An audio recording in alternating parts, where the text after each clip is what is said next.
யாராச்சும் வரேன். எனக்கு வேலை அங்கே தான் அங்கே வேலையே. அது தெரியுது. ஐடி நல்லா வச்சு ஐடி இல்லை, ஐடி தான் ஒர்க் பண்ணுறீங்க.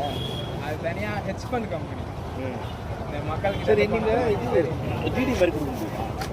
டிமாண்ட் உங்களை அடிக்கடி டிஸ்டர்ப் பண்ணுற மாதிரி இருக்குது. டிடி பேர் போடாமல் அப்படியே அதில் செக் கொடுத்தா மார்க் லேட் ஆகும். டிடி தான் ஒன்ற மாதிரி இருக்கும். நான் எங்கே வாங்குறேன்னா டிடி இல்லை அக்கௌண்ட்டை சொன்னாலே பண்ணி கொடுத்துருவாங்க. பேங்க்கில் சொன்னாலே பண்ணி இதெல்லாம் காலேஜ் செக்குன்னா எப்படி அது செக்குன்னா பேர் போடாமே போடலாமா? என் பேர் உங்கள் பேர் வரும். அது எந்த அக்கௌண்ட் வேணால் போடலாமா? அந்த மாதிரி தான் கொடுக்குவேன். அதோட எனக்கு தெரிஞ்சு கேஷாக எடுத்தவங்க ரொம்ப பெஸ்ட்டாக இருக்கும். நாங்கள் அங்கங்கே போய் வாங்குறது இதெல்லாம் போய் பார்த்து கீத்தி செஞ்சு லேட் ஆகுது. எனக்கு வந்து எல்லாரும் நீங்கள் வந்து பிஸ்னஸ் மேனாகிறீங்க. 13 லட்ச ரூபா வருஷத்துக்கு வரும். அது 7 லட்சத்துக்கு மேலே போனாலே இண்டிவிஜுவல் டேக்ஸ் ஃபைல் பண்ணணும். ஐடியில் வேலை அதுக்கு தான் நான் என்ன சொல்லுவேன், கேஷ் எடுத்து கொடுத்துருவேன். கூட வாங்க போவோம், கேஷ் எடுப்போம், எவ்வளோ எடுக்க முடியுமோ எடுங்க. ஒரு வாட்டி உங்களை டிஸ்டர்ப் பண்ண வேண்டியதாக இருக்கும். என்ன பார்க்கணும் இல்லை, நான் உங்களுக்கு ஒரு பில்லு கொடுக்குறேன்னு வச்சுக்கோங்களேன், அதை வச்சு நான் டேக்ஸ் கட் பண்ணுவேன். ஓ அப்படியா? எனக்கு ஒரு இதுவாக இருக்கும். ஏன்னா இந்த காசு என்ன பண்ணுன்னா எனக்கு கேள்வி வந்துடும். அது பண்ணால் அது பெனால்ட்டி வரும். இல்லை அந்த பில்லு வந்து உங்கள் பேர்லேயே நான் எது வாங்கினாலும் உங்கள் பேர் டேக்ஸ் எது வாங்கினாலும் உங்கள் பேரில் வாங்கி இப்போ ஒரு படம் பக்கிட்டு வாங்கினா உங்கள் பேரில் வாங்கிடுறேன். இப்போ பில்லு கொடுத்தா ஓகே தான். நம்பர் கொடுக்குறீங்க, அது பில்லு வந்துடும். இப்போ படம் பக்கிட்டு வாங்குறேன்னா அந்த கடையோடைய பேரும் அதில் உங்கள் பேர் போட்டு தான் வரும். அந்த பில்லு பில்லு இல்லை, அந்த பில்லு இப்போ படம் வாங்குறேன்னா அது பேர் போட்டு தான் வரும் உங்கள் பேர் தமிழில். அந்த பில்லு உங்களுக்கு கொடுத்துருவோம். உங்களுக்கு எல்லாம் ஒன்று தானே? ஓகே தான். எனக்கு வந்து நான் டிரான்சாக்ஷன் பண்ண மாதிரி காமிச்சிக்கணும். அதுதான்ப்பா உங்களுக்கு 6 பில்லு வந்துடுதில்ல. இந்த மாதிரி பொருள் வாங்கியிருக்காங்க அப்படின்னு அவர் கொடுத்துருவாரு பில்லு. எங்கே நான் பொருள் வாங்கினா அவங்க பில்லு கொடுத்துருவாங்க. உங்கள் பேர் தான் எடுப்பேன் பில்லு. அப்போ அந்த பில்லு கொடுத்தா ஒன்று கொடுத்தா மட்டும் அது இதாகிடும்ல. எல்லாம் ஒன்று தானேப்பா. அது அப்படி வராது. நான் சொல்கிறது ஒன்றே சொல்லிட்டா, நான் என் அக்கௌண்ட் வந்து உங்களுக்கு அனுப்புகிறேன் இல்லை விற்கிறவருக்கு அனுப்புகிறேன்னா ஸ்ட்ரெயிட்டாக அவன் பார்த்துப்பான் பேங்க்காரன். அப்போ அப்படி பண்ணுறேன். உங்களை அந்த ஸ்கேனர் அங்கே அனுப்பிச்சிடுறேன் உங்கள் நம்பருக்கு. அவ்வளோதான். நானும் அதுதான் சொல்கிறேன். நீங்கள் ரெடி பண்ணிவிட்டு ஸ்கேனர் அனுப்பிச்சிடுறேன், எனக்கு அனுப்பிச்சி விடுங்க, நான் பார்த்துக்கிறேன். எல்லாத்தையும் நோட்ஸ் போட்டுக்கிறேன். ஓ நீங்கள் நடத்துமா? எல்லாத்துலேயும் ஜிபே இருக்காதுல்லப்பா. எல்லா கடையிலையுமே அந்த மாதிரி இருக்காது. இப்போ எல்லாம் கேஷ் ஆக மாட்டோம். அதில் என்ன பண்ணலாம்?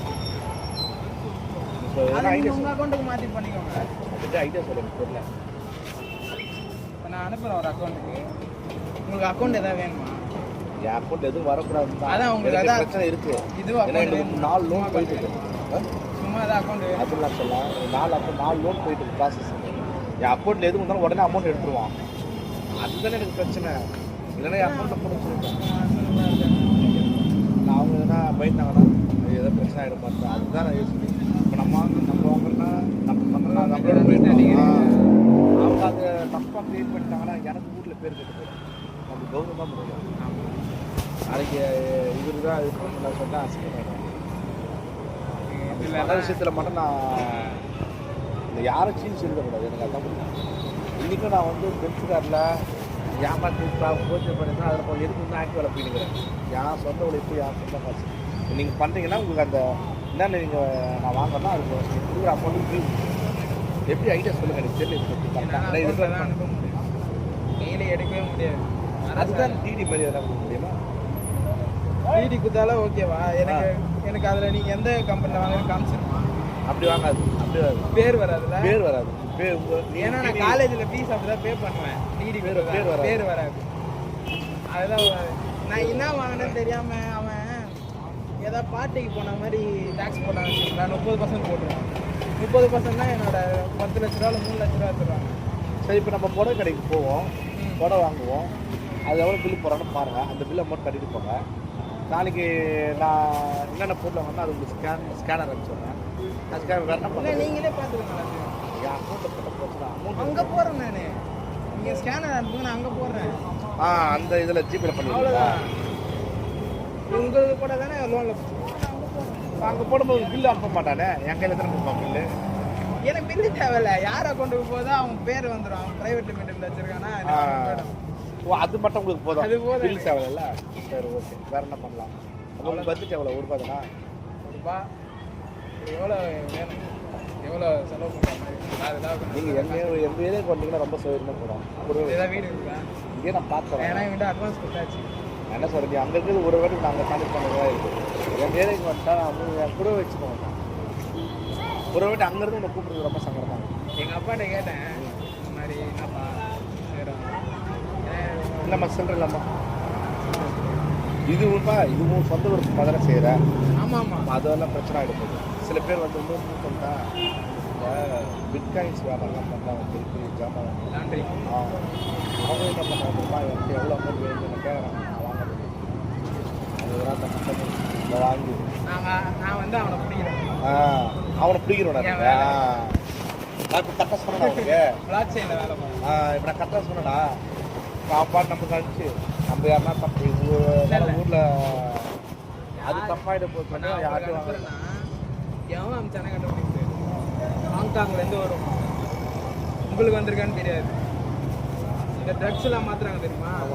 இங்கே ஸ்விக்கியில் எவனா போகிறான், பிளாஸ்டிக் வண்டியில் ஸ்விக்கியில் எவனா போகிறான்னா கஞ்சா தூக்குவான். இப்போ நீங்கள் நான் பேரே பாரு, ஊர் பார்த்து தரேன். நீ எப்படி வீடு விரும்புகிறேன்?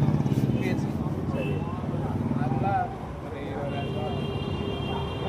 ஏன்னா நான் வேலைக்கு போய் ஒரு மாதம் தான் ஆகும். ஏன்பா? ஓ இன்னொரு டைம் போட உங்களுக்கு சேலரி 2 ரூபா இருக்குமா? 2 ரூபாயில் இருந்தேன். ஃபஸ்ட்டு 70 ரூபா போட்டுருக்கேன். அப்புறம் ஒரு ப்ராஜெக்ட் வச்சுருக்கேன் 120 தான். 120 டேக்ஸ் பிடிச்சி என் கையில் 80 ரூபா. 40,000 டேக்ஸ்க்கு போயிடுதா? சரி, இப்போ இது செலவு பண்ணது நீங்கள் கணக்கு கட்டணும். அவன் என்ன டேக்ஸ் பிடிக்கிறான்னு தெரியாதுல்ல. சேலரி டேக்ஸ்னு ஒன்று. நான் செலவு வருஷத்துக்கு 7 லட்ச ரூபா மேலே சம்பாதிச்சாலே டேக்ஸ் கட்டணும். சேலரி டேக்ஸ் தனியாக அவனே பிடிச்சி தான் என்கிட்ட கொடுக்கும். எனக்கு என்னன்னா, நான் ஒவ்வொரு வாட்டி உனக்கு இதுக்காக ஃபோன் பண்ணுவோம்ல, கடையில் நின்று ஃபோன் பண்ணுவோம். தப்பு நீங்கள் ஃபோன் எடுக்க மாட்டீங்க, அதான் தூங்கிட்டு இருப்பீங்க. ஏதோ ஒன்று நடக்கும். அதுக்கு தான் நான் யோசிக்கிறேன். நீங்கள் என்ன டேட்டில் cash போகிறீங்கன்னு சொல்லுங்கள். cash நாளைக்கு நான் ஃபுல்லாக ஃப்ரீ ஆகிடுவேன். நாளைக்கு நான் போகிறேன். நாளைக்கு போகிறீங்களா? நான் ஃபுல்லாக கேஷ் ட்ராப் பண்ண கேஷ் எடுத்துக்கிட்டிங்கன்னா உங்களுக்கு டெஸ்ட் பேருக்கு ஃபோனே பண்ண மாட்டோம், சொல்லலாம் போயிடும். நீங்கள் ஒவ்வொன்றும் கணக்கு வேணுன்றதுனால தான் நம்ம ஃபோன் பண்ண முடியாது. புரியுது. ஒரு வாட்டி ஃபோன் பண்ணி நீங்கள் எடுத்து வச்சுக்கோ, அந்த கடையில் ஆர்டர் பண்ண எல்லாத்தையும் கட்டி வச்சுருவான். தம்பி பிள்ளைல எதுக்கு போயிடல ஆர்டர் பண்ணலாம் சொல்ல மாட்டான். மேபி நம்ம நிறைய வாங்கியிருக்கோம், இருந்தாலும் அந்த இடத்துல பேசிட்டு போகிறோம். அது கேஷாக இருந்தால் எனக்கு பிரச்சனை இல்லை. போனோமா டக்குனு தூக்கி கொடுத்தோமா, யார் பேர் குமாரா, குமார் பேரில் பில்லு போட்டேன். சரி, அப்போ நான் நாளைக்கு வாங்கி தரட்டா?